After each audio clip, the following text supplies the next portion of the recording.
Hello bachcho, let's read out the questions. Question says the value dissipated across the Zener diode Vz equals to 15 volt connected in the circuit as shown in the figure is x into 10 to the power minus 1 watt. The value of x to the nearest integer is. So यहाँ पर आप circuit diagram में देख सकते हैं एक Zener diode है, इसका वोल्टेज है 15 वोल्ट। इसको पैरेलली कनेक्ट किया जाता है with low resistance of 90 ohms और एक सीरीज रेजिस्टेंस है RS, उसका मान हमें दे रखा है 35 ओहम और इन दोनों को एक वेरिएबल सोर्स के अक्रॉस में कनेक्ट किया जाता है AB, जो कि है 22 वोल्ट के इक्वल।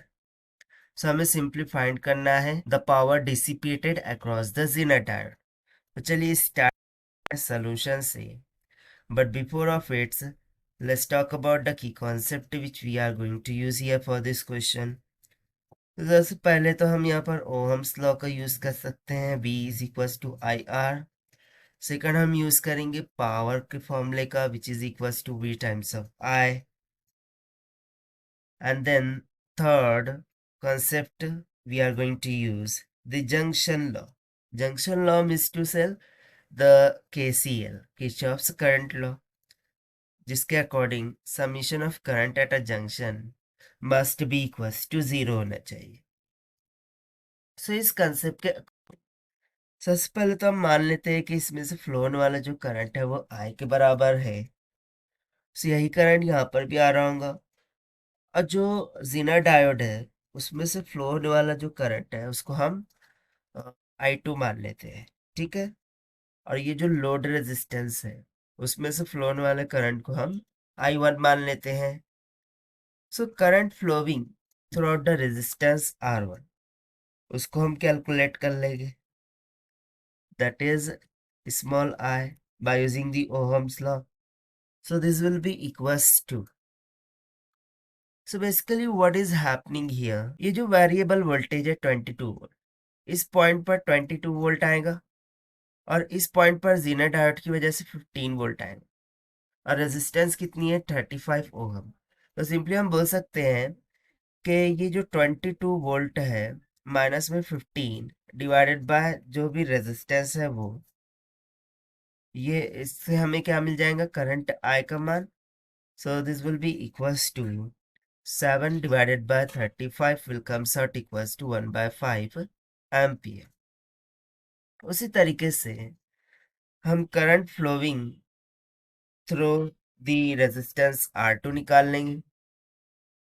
सो वो हमने क्या माना है डायग्राम में देखिए I1, ये हमने माना है I1 के बराबर। So this must be equals to, तो देखिए बेसिकली जो जीनर डायोड होता है वो सिंगल वे में वर्क करता है, that is Y this 15 volt as connected is parallel to this RL resistance.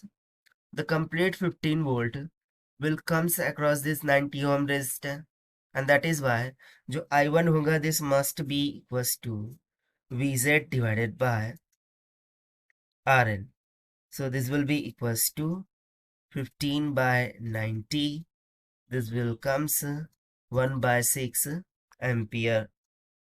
Now we will apply the Kirchhoff's current law.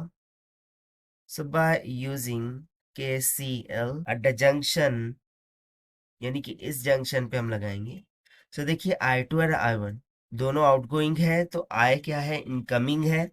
अब हमें फाइंड क्या करना है current I2। So I2 will be equals to I minus of I1 हो जाएगा। So this is equals to 1/5 minus में 1/6, 6 1 10 6, 6 में से 5 गया 1, सो 1/30 आ जाएगा। तो ये आ गया हमारे पास 1/30 एम्पियर्स की इक्वल। बट हमसे क्या पूछा गया था to find the power dissipated across the zener diode. So by using the formula of power, the power dissipation across the zener diode this can be calculated as VZ times of उसमें से flow होने वाला current that is I2। So this will be equals to VZ हमें दे रखा है 15 volt multiply by I2 हमने calculate किया 1/30। तो देखिए 15 टू ज़ा 30 यानी कि 0.5। So power dissipated across the zener diode will becomes 0.5 watt but as per the given units, इसको हम 5 into 10 to the power minus 1 watt इस तरीके से लिख सकते हैं. So on comparing, the value of x will comes out equals to 5. And therefore, this is going to be the required answer to this question, which we have solved by using the Ohm's law, formula of power, and Kirchhoff's current laws. So this is the required solution. I hope you understand it well. Best of luck. Thank you.